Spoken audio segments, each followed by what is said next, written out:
آج جنگ کا میدان بنا دیا ہے سوشل میڈیا کو، اور لوگ ہم سے یہ کہتے ہیں آپ خاموش رہیں تو ادھر سے کچھ نہیں ہوگا۔ میاں ہمارا دین ایسا ہے، کیا معلوم اللہ کے رسول کو، رسول اللہ کو، نبی پاک کو اللہ نے کیسے پیدا کیا؟ وہ احسن منک لم تر قط عینی، ایسا حسین چہرہ کہ میری آنکھ نے آج تک دیکھا ہی نہیں، اور ایسا حسن و جمال دیا کہ آج تک کسی ماں نے ایسا جنا ہی نہیں۔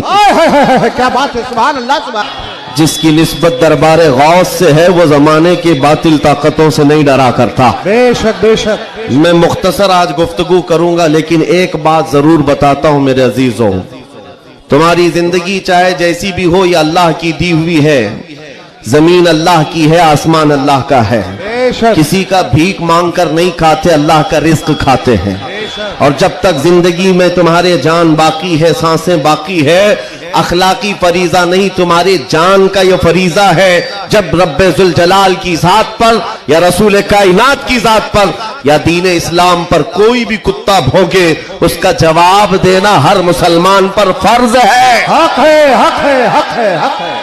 مصلحت حکمت الگ مسئلے، آپ کو میں بتاؤں آج ہماری جو ان حالات ہیں، مجھے یہ گفتگو کرنا بہت ضروری ہے۔ اس کے بعد کیا ہوگا مجھے اس بات کا کوئی ڈر نہیں، کوئی خوف نہیں، اس لیے کہ میں وہ امانت تم تک منتقل کر کے جانا چاہتا ہوں جو حضور پاک کی امانت ہے۔ بے شک۔ اگر اس دور میں علماء کی زبانیں گنگ رہ گئیں، خاموش رہ گئیں، ان کو حدیث پاک میں گونگا شیطان کہا گیا ہے۔ جو عالم اس دور میں خاموش رہ جائے وہ گونگا شیطان ہے۔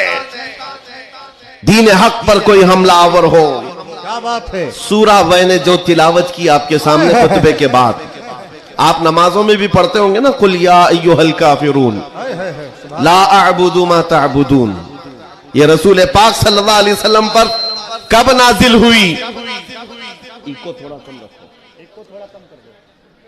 اللہ تعالیٰ فرما رہا ہے اپنے محبوب سے، اے محبوب آپ فرما دیں اے کافروں میں اس کی عبادت نہیں کرتا جس کی تم کرتے ہو۔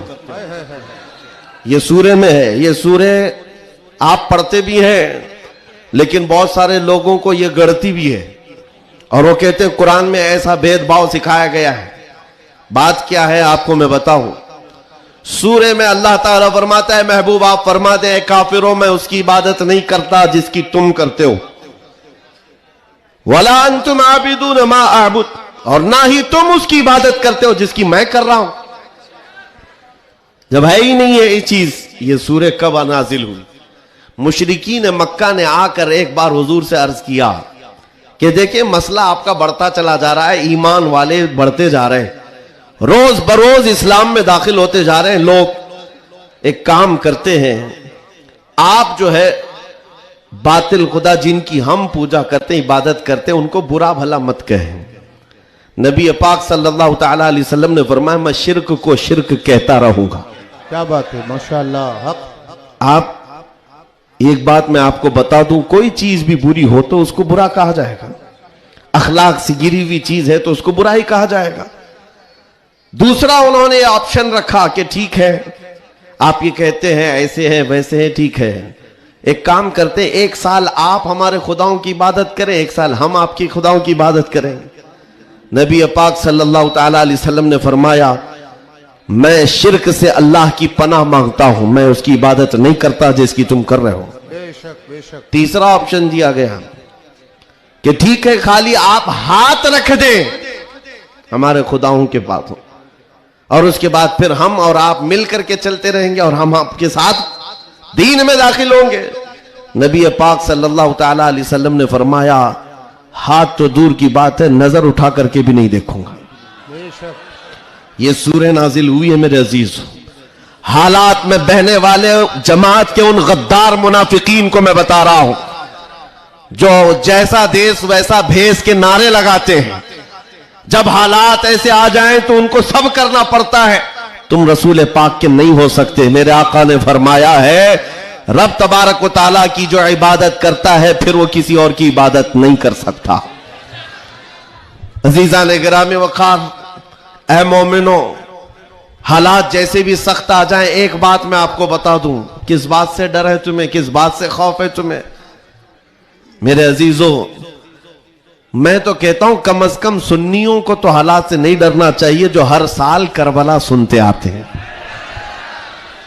یزید کے ناچ کو دیکھا ہے، سنا ہے، اور حسین اعظم کے بچوں کی مظلومیت بھی سنتے آتے ہیں.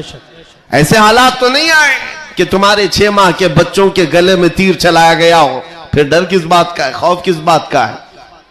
ہاں ایک بات میں آپ کو بتا دوں، تمہارا یقین اتنا پختہ ہو جائے کہ ایک لفظ بار بار ہم دہراتے ہیں، اور کچھ لوگوں نے آج مجبور بھی کر دیا ہے کہ ہم اور کہیں اللہ اکبر، اللہ اکبر، اللہ اکبر. اللہ سب سے، عقیدہ ہے کہ نہیں آپ کا؟ اللہ سب سے.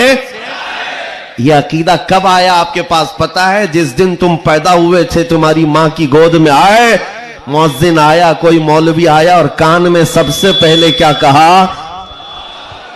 سب سے پہلے کیا کہا؟ اذان دی جاتی ہے کہ نہیں بچے کے کان میں؟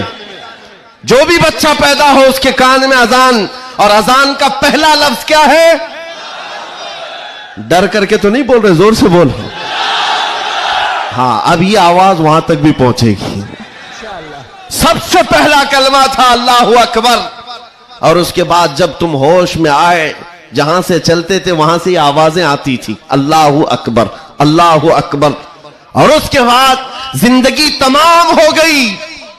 اور جانتے ہو صرف ایک ہی قوم ہے یہ دنیا میں ایسی، آپ ہیں، ہم ہیں، ان کو صرف اور صرف پیشانی اور ناک زمین تک جھکانا ہو تو صرف ایک ہی بات کہنا پڑتا ہے، اللہ اکبر. اس جملے کے علاوہ کسی امام کو لاؤ مسجد میں کسی امام کو لاؤ اور امام سے کہو اپنے باپ کا نام لے اور جھکا کر دکھا، کوئی قوم ہے نہ رکوع میں جائے گی نہ سجدے میں جائے گی.